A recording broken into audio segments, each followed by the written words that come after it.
Have you ever felt that quiet knot in your stomach, the one that tells you something isn't quite right, only to brush it off because someone else said you were worrying too much?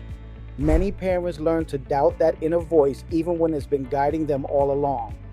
Today we're talking about parenting instincts, that inner sense parents often feel but don't always trust. If you've ever wondered whether you're overreacting, imagining things, or being too sensitive about your child's needs, this conversation is for you. This isn't about guarantees or labels, it's about learning to listen to yourself again. Ready? Because this is Kind Parent Collective, less perfect parent, more real one. Where the doubt begins. Many parents start out confident, but over time that confidence can erode. Comments from others, comparisons, and well-meaning advice can slowly chip away at trust in your own perceptions. Doubt often grows quietly. It can start with one comment, one comparison, or one moment where your concerns weren't taken seriously. Over time, those moments add up and begin to shape how you see yourself as a parent. When multiple voices question your concerns, it's easy to internalize the idea that you're overreacting. That doubt doesn't come from nowhere. It grows in environments where intuition is dismissed instead of explored. Instincts are not random. You can do it. You know your child better than anyone else does. Parenting instincts aren't sudden guesses. They're shaped by countless observations, emotional connections, and lived experiences with your child. Your instincts are built from thousands of small interactions. How your child responds to change, how their energy shifts, how they recover after difficult moments. This awareness is data, even if it isn't written down. You notice subtle shifts, tone changes, energy levels, patterns that repeat. Your instincts are informed by proximity and care, not fear. They develop because you know your child in a way no one else does. Why parents of neurodivergent kids doubt themselves more. Parents of neurodivergent children are often told their concerns are normal phases or nothing to worry about. While reassurance can be helpful, repeated dismissal can make parents question their judgment. When concerns are repeatedly minimized, parents may start delaying action or staying silent even when something feels important. This can create internal conflict between what you notice and what you're told to believe. Over time, this can lead to second-guessing even clear observations. Trusting yourself becomes harder when you're repeatedly asked to prove what you see every day. The difference between fear and intuition. Fear is loud, urgent, and overwhelming. Intuition is often quieter. It shows up as a steady feeling rather than panic. Parents sometimes confuse intuition with anxiety because both involve concern, but intuition tends to persist calmly over time, even when emotions settle. Learning to notice that difference can help parents respond with clarity instead of self-criticism. Fear tends to rush us toward immediate answers. Intuition invites observation. It asks gentle questions rather than demanding certainty, and it remains present even when emotions settle. When others say, "You're overthinking," being told you're overthinking can feel dismissive, even when it's meant kindly. It can cause parents to minimize concerns or delay action. Over time, this can teach parents to dismiss their own thoughts before anyone else does. Instead of trusting what they notice, they learn to look outward for reassurance. Overthinking often comes from trying to silence intuition instead of listening to it. When instincts aren't acknowledged, they don't disappear. They become louder through stress and rumination.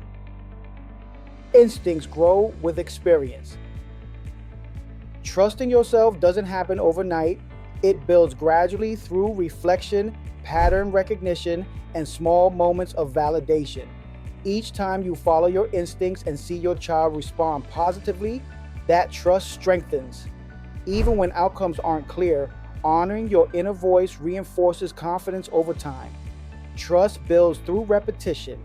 Each time you respond thoughtfully, even imperfectly, you strengthen your ability to recognize what feels aligned for your child.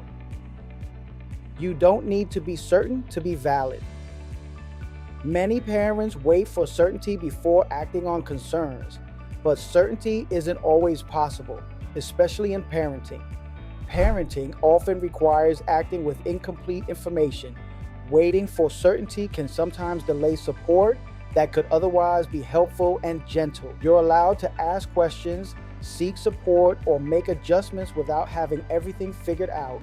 Acting thoughtfully doesn't require absolute proof, it requires care. When instincts conflict with outside advice. Conflicting advice can be confusing. Professionals, family members, and online sources may offer differing perspectives. Listening to advice doesn't mean ignoring yourself. You can hold input alongside your instincts and decide what aligns best with your child and family.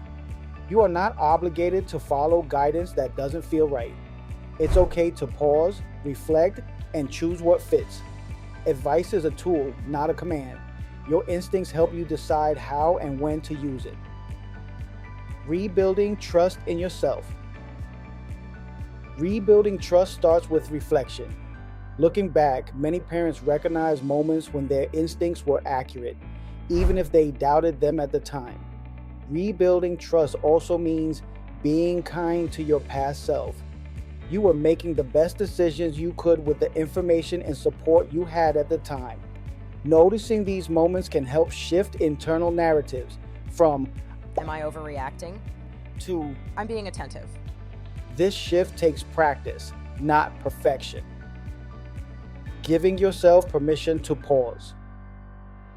Sometimes trusting your instincts means slowing down instead of pushing forward.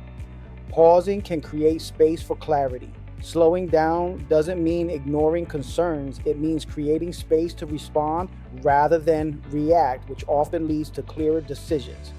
You don't have to respond immediately to every concern or comment. Giving yourself time can help you reconnect with what feels grounded and true. How instincts support advocacy. When parents trust themselves, advocacy becomes clearer and calmer. Instead of defending every decision, parents can speak from confidence. Instincts help parents notice when something needs attention and when it's okay to wait. That discernment protects both energy and emotional well-being.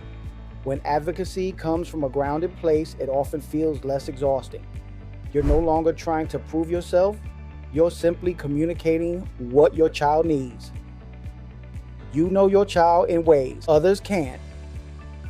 No chart, checklist, or comparison captures the full picture of your child. You see them across environments, moods, and moments.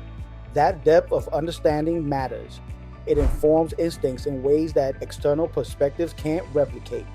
This perspective allows you to notice progress, challenges, and needs that may not show up in brief observations or structured settings. Letting go of the need for validation. Seeking reassurance is natural, but constant validation can keep parents disconnected from their inner voice. Learning to trust yourself doesn't mean ignoring others. It means not needing permission to care deeply. Over time, confidence grows when validation comes from within. Self-trust doesn't eliminate doubt entirely. It just means doubt no longer has the final say. A message for the parent listening. If you've been told you're overreacting, but something still doesn't sit right, it's okay to listen to that feeling. Parenting with awareness takes courage. Even when answers aren't clear, your attentiveness makes a meaningful difference. You don't need to panic. You don't need to label anything. You're allowed to stay curious and attentive. That is thoughtful parenting, not overreaction. At Kind Parent Collective, we believe parenting instincts are worth honoring. They don't make you dramatic or difficult, they make you responsive. Remember, you are allowed to trust yourself. You are allowed to listen to your child through your own lens. Please like, share, and subscribe if you think our videos are helpful. And if today was rough, you still did enough. Catch you on the next one.